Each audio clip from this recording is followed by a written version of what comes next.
امید میں پڑھے جس کے سبب ان کے دل سخت ہو گئے. بس اے مسلمانوں، اے محبوب ذی وقار صلی اللہ علیہ وسلم کے سچے غلاموں، تم ہرگز ان اہل کتاب جیسے مت ہو جاؤ، بلکہ لمبی امید سے بچو اور اپنے دل کی بھی خوب حفاظت کرو.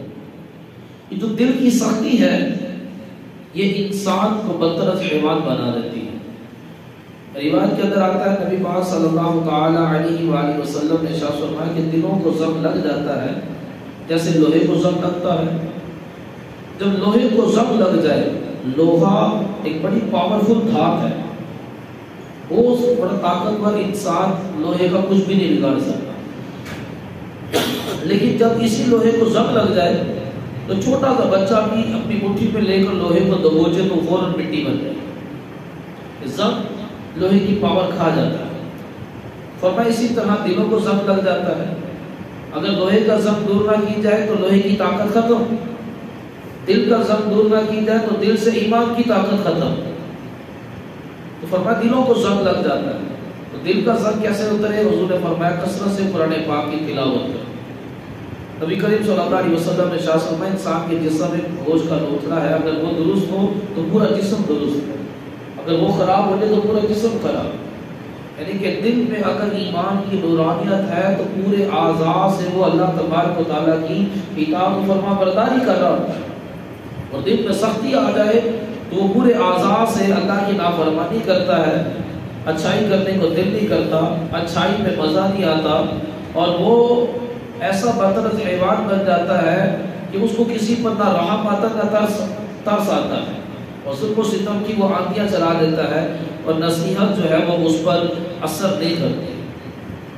تو نبی کریم صلی اللہ تعالی علیہ وآلہ وسلم نے ارشاد فرمایا کہ سخت دل والا سب سے بڑھ کر اللہ پاک سے دور ہے. جس کا جتنا زیادہ دل سخت ہے وہ اتنا ہی اللہ پاک سے دور ہے، اور جو جتنا زیادہ اس کا دل نرم ہے وہ اتنا ہی اللہ پاک کے قریب ہے. حضرت مالک بن دینار رحمۃ اللہ تعالی علیہ فرماتے ہیں بندوں کو جو سزائیں دی جاتی ہیں ان میں سب سے بڑی سزا یہ ہے کہ بندے کا دل سخت کر دیا جاتا ہے. کیسے پتا چلے گا کہ اللہ مجھ سے ناراض ہے یا خوش ہے؟ جب اللہ پاک ناراض ہوتا ہے تو دل سخت کر دیا جاتا ہے. وہ نیکی کرنا بھی چاہے تو اسے نیکی نہیں ہوتی، نیکی کرنا بھی چاہے گا تو نیکی نہیں ہوتی. جب فرعون کو کئی سال موسیٰ علیہ السلام نے نصیحتیں کی، اس کو معجزے بھی دکھائے، لیکن پھر بھی ایمان نہ لایا. بالآخر جب اس کو دریا میں ڈبونے کی باری آئی، جب وہ ڈوبنے لگا تو اب کہتا ہے کہ میں موسیٰ کے رب پر ایمان لایا.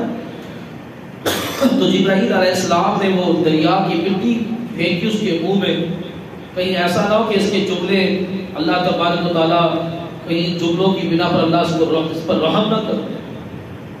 جب دل اللہ ناراض ہوتا ہے، دل سخت کر دیا جاتا ہے، اس سے نیکی کی توفیق چھین لی جاتی ہے.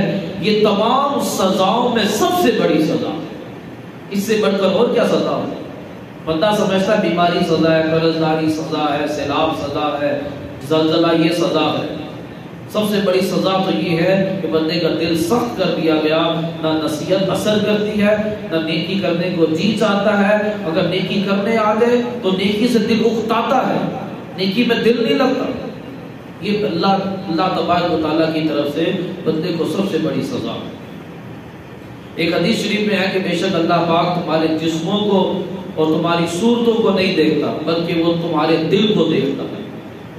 امام غزالی رحمۃ اللہ تعالی نے لکھا کہ اللہ پاک فرماتا ہے کہ اے میرے بندے، تو لوگوں کو دکھانے کے لیے اپنا چہرہ بھی سنوارتا ہے، اپنے لباس بھی سنوارتا ہے، اپنا لباس بھی بڑا قیمتی پہنتا ہے تاکہ میں دکھنے والوں کو اچھا نظر آؤں. لیکن جس چیز کو میں دیکھتا ہوں تو اس کو نہیں سنوارتا. اللہ پاک دل کو دیکھتا ہے. جو لوگوں نے دیکھنا ہے لوگوں کو تاکہ ہم بڑے اچھے نظر آئیں تو ہم اپنے آپ کا بناؤ سنگھار کرتے ہیں، لیکن اللہ پاک تو دل کو دیکھتا ہے. دل گندگی میں اور میل میں ڈوبا ہوتا ہے، ہمیں پرواہ نہیں. امام غزالی رحمۃ اللہ تعالی علیہ فرماتے ہیں حدیث سے معلوم ہوا کہ رب العالمین کی نظر کا مقام تعجب ہے. یہ جو دل جو ہے یہ اللہ رب العالمین کی نظر کا مقام ہے. اور تعجب ہے اس شخص پر جو ظاہر کو سنوارنے کا اہتمام کرے اور اپنے ظاہر کو دھوئے، میل کو چہل سے ستھرا بھی کرے تاکہ لوگ اس کے کسی ظاہری عیب کو نہ دیکھ سکیں، مگر دل کی صفائی کا اہتمام نہ کرے کہ جو رب العالمین کی نظر کا مقام ہے۔ اللہ اکبر، عاشقان رسول غور کا مقام ہے۔ ہم نیند سے اٹھ کر جب تک منہ دھو نہ لیں گھر سے باہر نہیں نکلتے، کیونکہ جب نیند سے اٹھے ہوتے ہیں تو چہرہ تھوڑا سا مزورا سا ہوا ہوتا ہے۔ جب اچھی طرح فیس کو فریش کر کے کریم وغیرہ کو لوشن وغیرہ نہ لگا لیں تب تک گھر سے باہر نہیں نکلتے۔ کپڑے پہنے ہو، لوگوں کے سامنے نہیں جاتے، جھجک محسوس ہوتی ہے۔ کوئی بندہ اپنے آفس نہیں جائے گا، کالج نہیں جائے گا، کسی بھی رشتے دار کے ہاں نہیں جائے گا، یہ کپڑے پہنے ہیں۔ آج ہمارے معاشرے میں کئی نوجوان ہزاروں روپے صرف بالوں کے اسٹائل بنوانے پر لگا دیتے ہیں تاکہ خوبصورت نظر آئے۔ ان کے چہرے پر نہ جانے کیا کیا لگواتے ہیں، اور فیشل وغیرہ میں بھی رقم خرچ ہوتی ہے، وقت بھی لگتا ہے، مگر لوگ یہ سب کرتے ہیں، وہ کافی ٹائم لگتا ہے وہاں پر اور پیسے بھی لگتے ہیں۔ کیوں؟ اس لیے تاکہ میں اچھا نظر آؤں، مجھے دیکھ کر لوگ میری تعریف کریں، مگر افسوس دل میلا ہے، دل پر گناہوں کی سیاہی چڑھی ہوئی ہے، دل میں برے خیالات ہیں، بدگمانیاں ہیں، دل میں تکبر ہے، غرور ہے، دل حسد کی آگ میں جل رہا ہے۔ ہمیں اس کی ذرا فکر نہیں ہے، حالانکہ دل رب کریم کی نظر کا مقام ہے۔ سلطان عارفین شیخ سلطان بہو رحمت اللہ تعالی نے کیا خوب فرمایا، اگر نہانے دھونے سے رب کریم ملتا تو مچھلیاں سب سے پہلے زیادہ رب کریم کا قرب پا لیتی۔ اگر نہانے دھونے سے رب ملتا ہوتا تو مچھلیوں کو سب سے پہلے رب مل جاتا۔ اگر رب کریم اچھے بال بنوانے کے ذریعے ملتا تو بھیڑ بکریوں کے بال زیادہ ہوتے، وہ رب کریم کے زیادہ مقرب ہوتے۔ مگر حقیقت یہ ہے کہ رب کریم ان کو ملتا ہے جن کی نیت سچی ہو، جن کا دل پاک ہو۔ شیخ الاسلام حضرت بابا فرید الدین رحمت اللہ تعالی علیہ فرماتے ہیں، اللہ پاک اور بندے کے درمیان جو رکاوٹ ہے، جو پردہ ہے، وہ صرف دل کی گندگی ہے۔ وہ دل کی گندگی دور ہو جائے، پردہ اٹھ جائے گا تو بندے کو اللہ پاک کا قرب نصیب ہو جائے گا۔ وہ دل کی آنکھوں سے اللہ تبارک و تعالیٰ کی معرفت کو دیکھ لے گا، اللہ کی محبت دل میں داخل ہو جائے گی، اب نماز کا سرور بھی آئے گا، قرآن کی لذت بھی اس کو ملے گی۔ کہ یہ بندے کے اور اللہ کے درمیان جو رکاوٹ ہے وہ دل کی گندگی ہے، اور دل گندا ہوتا ہے گناہوں سے۔ ایک مرتبہ اگر بندہ کسی عورت کو گندی نظر سے دیکھے تو 6 ماہ کے لیے اس کو قرآن پاک کی تلاوت سے محروم کر دیا جاتا۔ فضیل بن عیاض رحمت اللہ تعالی نے فرماتے ہیں، اگر تجھ میں رات میں تہجد پڑھنے اور دن میں روزہ رکھنے کی طاقت نہ رہے تو سمجھنا رب تجھ سے ناراض ہو گیا، تیرا دل سخت ہو گیا، تو مجبوس ہو گیا کہ اللہ تبارک و تعالیٰ اس سے ملاقات کو پسند نہیں فرماتا، اس لیے اس کو نماز کی توفیق نہیں دیتا۔ نماز رب تعالیٰ سے ملاقات ہے۔ جو نماز پڑھنے آئے ہیں وہ اللہ کی توفیق سے آئے ہیں، اللہ کے عزت سے آئے ہیں، اللہ ان سے ملاقات کرنا چاہتا ہے۔ جو نماز پڑھنے نہیں آئے ان کا دل سخت کر دیا گیا، اللہ نہیں چاہتا کہ یہ میری ملاقات کے لیے۔ حجت الاسلام امام احمد غزالی رحمۃ اللہ تعالی نے فرماتے ہیں، دل سب سے قیمتی تجوری ہے اور سب سے قیمتی جواہرات دل میں پائے جاتے ہیں۔ مثلا اللہ پاک کی معرفت جو دونوں جہاں کی سعادت کا ذریعہ ہے، یہ دل میں پائی جاتی ہے۔ حکمت و دانائی جس کے ذریعے انسان کو عزت و بزرگی ملتی ہے، یہ بھی دل میں پائی جاتی ہے۔ اخلاص جس کے ذریعے عبادت قبول ہوتی ہے، یہ بھی دل میں پایا جاتا ہے۔ سارے اچھے اخلاق جن کی وجہ سے انسان کو فضیلت ملتی ہے، یہ بھی دل میں پایا جاتا ہے۔ ہر طرح کا علم و حکمت جس کے ذریعے انسان ترقی کرتا ہے، دنیا اور آخرت میں بلند مقام حاصل کرتا ہے، یہ بھی دل میں پایا جاتا ہے۔ معلوم ہوا کہ دل سب سے قیمتی تجوری ہے، لہذا ضروری ہے کہ اس کو بھرپور حفاظت کی جائے، اسے گناہوں کے زنگ، نفس و شیطان جیسے چوروں کے ڈاکوں سے بچایا جائے تاکہ ہمارا قیمتی خزانہ محفوظ رہ سکے۔ پیارے اسلام بھائیو، دل ہی اصلی سرمایہ ہے، یہی اصل زندگی ہے کہ دل میں اللہ پاک کی نظر کا مقام ہے۔ دل کی پاکیزگی کامیابی کا ذریعہ ہے. اس کی بدولت کی اللہ پاک کی معرفت نصیب ہوتی ہے. ہمیں چاہیے کہ ہم دل کی صفائی ستھرائی پر بھرپور توجہ دیں. دل کو گناہوں کے میل کو چہل سے بچائیں. باقی گناہوں سے دل پاک کریں. بغض و کینہ، بدگمانی، محبت دنیا، محبت مال، غرور، تکبر، حسد وغیرہ غلاظتوں سے دل کو محفوظ رکھیں. دل کی سختی کی کئی وجوہات ہیں. جب بندہ گناہوں کی کثرت کرتا ہے تو دل سخت ہوتا چلا جاتا ہے.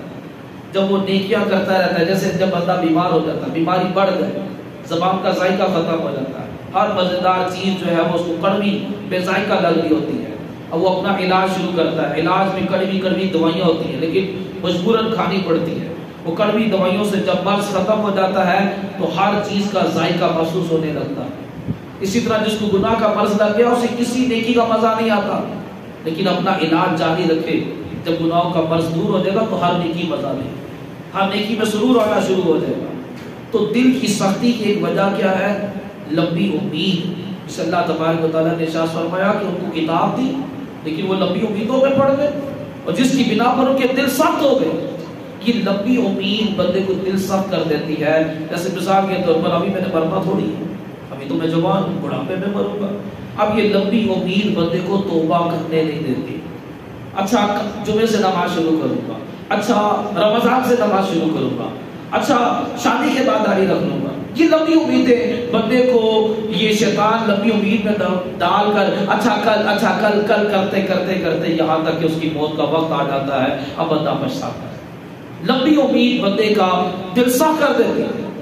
ایک لوگ سرور عالم صلی اللہ علیہ وسلم حضرت اسامہ کو 1 مہینے کے ادھار پر سودا خریدتے ہوئے دیکھا. بھئی یہ سامان دے دو، پیسے مہینے بعد دوں گا. حضور صلی اللہ علیہ وسلم نے ارشاد فرمایا کیا تمہیں اسامہ پر تعجب نہیں کرتے؟ 1 ماہ کے لیے خریداری کر رہے ہیں. اللہ کی قسم جب میں زمین پر قدم رکھتا ہوں تو گمان کرتا ہوں کہ قدم اٹھانے سے پہلے مجھے موت آ جائے. جب میں لقمہ ڈالتا ہوں تو گمان کرتا ہوں کہ لقمہ جو میں نے منہ میں ڈالا ہے حلق میں نکلنے سے پہلے میری موت آ جائے. یہ حضور کا فرمان ہے. ایک قدم رکھا ہے مجھے اٹھانے کی امید نہیں ہے، نوالا ڈالا ہے مجھے نکلنے کی امید نہیں ہے. مجھے اسامہ پر تعجب ہو رہا ہے جس نے 1 مہینے کے ادھار پر سامان خریدا. حضور تعلیم دے رہے ہیں کہ لمبی امید میں نہیں پڑنا چاہیے. لمبی امید بندے کو غافل کر دیتی ہے. ایک بھیڑ کو اس کو کسی نے کہا کہ جب تیرا مالک تجھے لٹائے اور تیری گردن پر ہاتھ پھیرے تو سمجھ لا وہ تیری زندگی کا آخری دن ہوگا. ایک دن بھیڑ کو مالک نے لٹایا، اس کی گردن پر ہاتھ پھیرا. بھیڑ سمجھ گئی کہ آج میری زندگی کا آخری دن ہے، میں تو گئی آج. لیکن وہ مالک نے وہ مشین پکڑی اور بھیڑ کے سارے بال اتارے، بھیڑ کو چھوڑ دیا. بھیڑ بڑی خوش کہ اس نے تو کہا تھا کہ جب تجھے زمین پر لٹایا جائے گا، تیری گردن پر جب ہاتھ پھیرا جائے گا تو سمجھنا تیری گردن پر چھری چل گئی، لیکن میری تو چھری نہیں چلی، میں تو بالکل صحیح سلامت. اب وہ بھیڑ بڑی اطمینان کی زندگی گزارنے لگی. ایک دن پھر اس نے دوبارہ بھیڑ کو لٹایا. بھیڑ نے سمجھا کہ شاید آج میری زندگی کا آخری دن ہے. تو اب کی بار بھی اس نے کیا کیا، اس کو لٹایا، اس کا منہ کھولا اور ایک مخصوص غذا اس کو کھلانی تھی وہ بھیڑ کو کھلائی. بھیڑ کو چھوڑ دیا. بھیڑ پھر بڑے اطمینان میں کہ مجھے تو کچھ بھی نہیں ہوا. اب بھیڑ غفلت کی زندگی گزارنا شروع ہو. تیسری مرتبہ پھر لٹایا تو بھیڑ نے یہ سمجھا کہ یا تو میرے بال اتارے گا یا مجھے کوئی مخصوص غذا کھلائے گا، میرا مالک مجھے چھوڑ دے گا. لیکن اب کی بار ایسا نہیں تھا. اب کی بار جب مالک نے لٹایا تو اس کی گردن پر چھری چلا دی. سیم اسی طرح یہ جو بیماری ہوتی ہے یہ موت کا میسج ہوتی ہے. کوئی بھی چھوٹی بیماری موت کا سبب بن سکتی ہے، بڑی بیماری چھوٹی بیماری موت کا سبب بن سکتی ہے. بندے کے سر میں درد ہوا، بلڈ پریشر ہائی ہوا، لو ہوا، شوگر بڑھ گئی، فوراً ہاسپٹل لے جایا گیا، ٹریٹمنٹ دی گئی، بندہ ریلیکس ہو گیا، گھر واپس آ گئے. بندہ کہتا مجھے تو کچھ بھی نہیں ہوا. پھر دوبارہ کوئی اس طرح کی بیماری لگی، کوئی روڈ ایکسیڈنٹ ہوا، فوراً ہاسپٹل لے کر گئے، اس کو ٹریٹمنٹ دی گئی، سیٹ ہو گیا، گھر آ گئے، مجھے تو کچھ بھی نہیں ہوا. لیکن ایک دن ایسا آئے گا، ایک معمولی پیٹ کا درد، سر کا درد ہوگا، ایسا بیماری لگے گی کہ بندہ ہاسپٹل تو جائے گا لیکن ڈیڈ باڈی واپس آئے. بندہ کہتا میں تو کئی بار ہاسپٹل گیا ہوں، بس انجیکشن لگا، ڈرپ لگی، میں واپس آ گیا ہوں، کچھ بھی نہیں ہوتا. یہ لمبی امید بندے کو اچھی اعمال کرنے نہیں. کہ مجھے کچھ نہیں ہوتا، مجھے کچھ نہیں ہوتا، لیکن اچانک جب موت آتی ہے تو بندہ پچھتاتا رہ جاتا ہے کہ مجھے تھوڑی مہلت کیوں نہ ملی کہ میں توبہ کرتا، میں صدقہ خیرات کرتا۔ تو نبی پاک صلی اللہ تعالی علیہ وسلم نے ارشاد فرمایا، اسامہ پر تعجب ہے کہ 1 مہینے کے ادھار پر سامان خرید رہا۔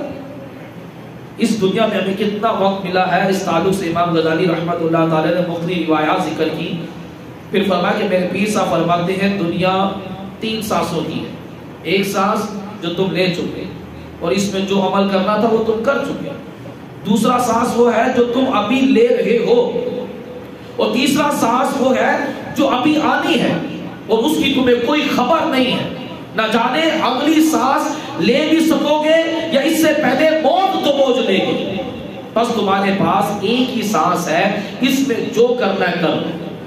ایک اسلام بھائی کہتے ہیں کہ ایک دن میں نے اپنی آنکھوں سے زندگی کی حقیقت دیکھی، میرے ایک دوست تھے، وہ مجھ سے ملنے کے لیے میرے دفتر آئے، میں نے چائے منگوائی، چائے ٹیبل پر رکھی تھی، وہ مجھ سے باتیں کر رہے تھے، اچانک نہ جانے کیا ہوا، میرے سامنے بیٹھا باتیں کرتا ہوا میرا دوست چند سیکنڈ میں موت کے گھاٹ اتر گیا۔ جو چائے اس کے لیے بنائی تھی وہ ویسی کی ویسی ہی پڑی رہ گئی، اس کا ایک گھونٹ بھی نہ۔ آگاہ اپنی موت سے کوئی بشر نہیں، سماج 100 برس کا پل کی خبر نہیں۔ یہ لمبی امید بندے کے دل کو سخت کر دیتی ہے، یہ لمبی امید بندے کو اچھے اعمال کرنے نہیں دیتی۔ بندہ آیا ریلیکس کے ساتھ، دوست سے ملنے جا رہا ہوں، بڑا شیک ہینڈ بھی کیا، کرسی پر بیٹھا ہے، کیا حال چال ہے، ٹھیک ٹھاک ہو، بالکل ریلیکس باتیں کر رہا ہے، لیکن اچانک موت نے تو پہنچ لیا، چائے کا کپ اٹھانے کی نوبت بھی نہ آئی۔ ایک عورت حاضر ہوئی اما عائشہ صدیقہ رضی اللہ تعالیٰ عنہا کے پاس اور دل کی سختی کی شکایت کی۔ حضرت عائشہ صدیقہ رضی اللہ تعالیٰ عنہ نے فرمایا کہ موت کو یاد کیا کرو، دل پاک ہو جائے گا۔ وہ عورت چلی گئی، چند روز کے بعد دوبارہ آئی، حضرت عائشہ صدیقہ رضی اللہ تعالیٰ عنہ کا شکر ادا کرتے ہوئے بتایا اب دل کی سختی سے افاقہ ہو گیا۔ کثرت سے بندہ جب موت کو یاد کرتا رہتا ہے نا تو اس دنیا سے بندہ بیزار ہو جاتا ہے، دل غمگین ہو جاتا ہے کہ میں نے اس دنیا سے جانا ہے اور قبر میں ہزاروں سال اکیلے رہنا ہے، اس قبر کے لیے میں کچھ عمل کر لوں تاکہ قبر میں جو مجھے اکیلے رہنا میں عافیت اور راحت اور آسانی کے ساتھ رہ سکوں۔ کاش ہم بھی اپنا ذہن بنائیں، موت کو یاد کیا کریں، ہو سکے تو قبرستان جائیں، قبر کو دیکھ کر غور و فکر کریں، یہ سوچیں کہ ایک دن میں نے بھی مرنا ہے، قبر کے گھڑے میں اترنا ہے، قبر میں خوب اندھیرا ہوگا، مٹی کا بچھونا، اینٹوں کا سرانا ہوگا، قیامت تک یہیں پڑے رہنا ہوگا۔ جو قبر کے متعلق غور و فکر کریں گے، موت کو بار بار یاد کریں گے تو انشاءاللہ دل پاک ہوگا اور گناہوں کی سیاہی جو ہے یہ دھل جائے گی۔ دل کی سختی کی دوسری وجہ حسد ہے۔ حسد بہت زیادہ پایا جاتا ہے، مختلف لوگوں میں مختلف طرح سے حسد پایا جا رہا ہوتا ہے۔ نوکری کرنے والے اپنے سے اوپر والے سے حسد کرتے ہیں، کاروبار کرنے والا بھی حسد کر رہا ہوتا ہے، خوبصورت چہرے والا بھی حسد کر رہا ہوتا ہے، خوبصورت آواز والے پر بھی حسد کیا جا رہا ہوتا ہے۔ جو بندہ کسی کی نعمت پر خوش نہیں ہے اس کا مطلب یہ کہ یہ حاسد ہے، اور نعمت یہ کسی کے بس کی بات نہیں، اللہ کی تقسیم ہے۔ جو بندہ حسد کر رہا ہے اس کا مطلب اس کو اللہ کی تقسیم پر اعتراض ہے کہ اس کو یہ کیوں ملا، اس کو یہ منصب کیسے مل گیا، اس کو یہ چیز کیسے مل گئی، اس کو نہیں ملنی چاہیے تھی۔ یہ حسد دل کو سخت کر دیتا ہے۔ اللہ تبارک و تعالیٰ نے قرآن مجید فرقان حمید میں ارشاد فرمایا انہوں نے اپنی جانوں کا کتنا برا سودا کیا، اللہ نے جو نازل فرمایا ہے اس کا انکار کر رہے ہیں اس حسد کی وجہ سے کہ اللہ اپنے فضل سے اپنے جس بندے پر چاہتا ہے وہی نازل فرماتا ہے۔ یہودیوں نے حضور پر حسد کیا کہ حضور صلی اللہ علیہ وسلم بنی اسرائیل میں سے نہیں تھے، بنی اسماعیل میں سے تھے، اور نبوت جو چلتی آ رہی تھی وہ بنی اسرائیل میں چلتی آ رہی تھی۔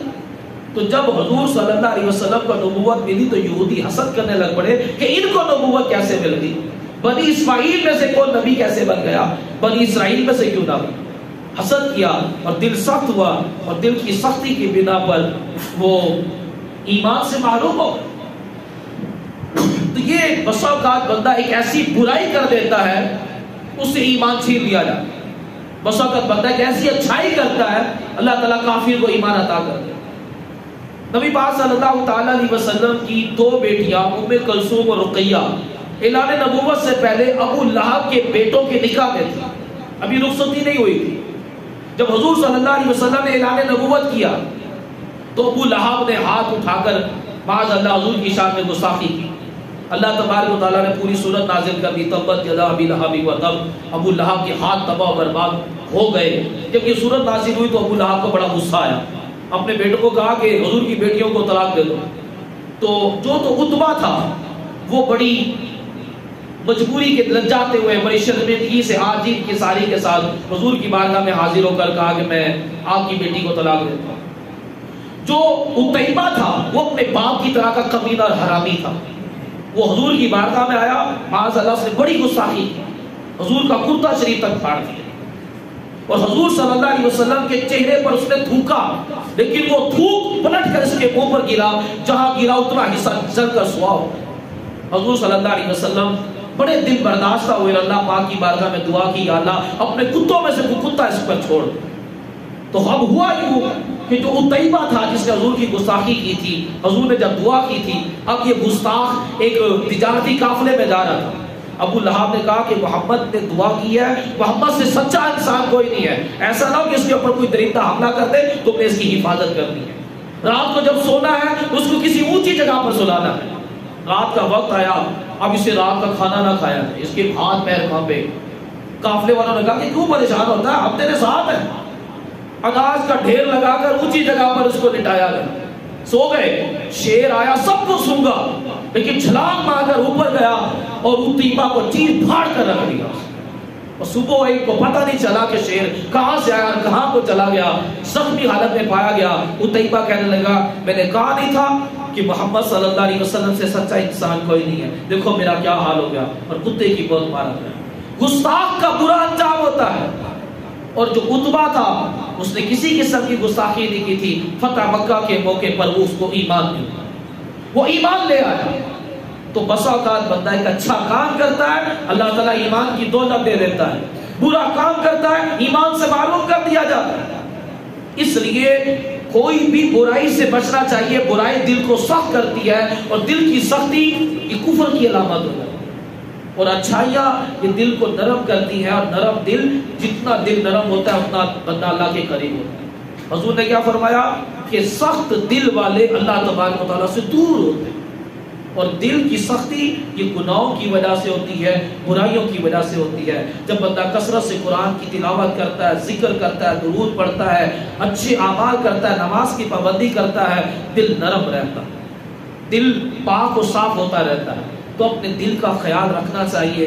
حضور صلی اللہ علیہ وسلم نے فرمایا کہ یہ بادشاہ ہے، یہ گوشت کا لوتھڑا ہے، یہ درست ہو جائے تو پورا جسم درست ہوتا ہے، یہ خراب ہو جائے تو پورا جسم ہی خراب ہو جاتا ہے. تو یہ دل کی صفائی تلاوت قرآن سے ہوتی ہے. اگر جیسے جسم کی صفائی پانی سے ہوتی ہے، لیکن دل کی صفائی تلاوت قرآن سے، نماز کی پابندی کرنے سے، اچھائیاں کرنے سے ہوتی ہے. یہ جو اصل سرور، کبھی بندہ کوئی نیکی کر کے دیکھے تو ایک ایسا سکون، ایک راحت ملتا ہے. گناہوں میں مزہ ہے، مزے میں اور سکون میں بڑا فرق ہے. مزہ وقتی طور کا ہوتا ہے، لیکن سکون ایک لانگ ٹائم کے لیے ہوتا ہے. گناہ کرنے میں مزہ تو بڑا آتا ہے لیکن سکون نہیں ہوتا. نیکیوں میں مزہ تو نہیں ہوتا لیکن سکون، عافیت ہوتی ہے، راحت ہوتی ہے. تو اللہ تبارک و تعالیٰ ہمیں اچھے اعمال کرنے کی توفیق عطا فرمائے. آمین بجاہ نبی آمین صلی اللہ علیہ وسلم.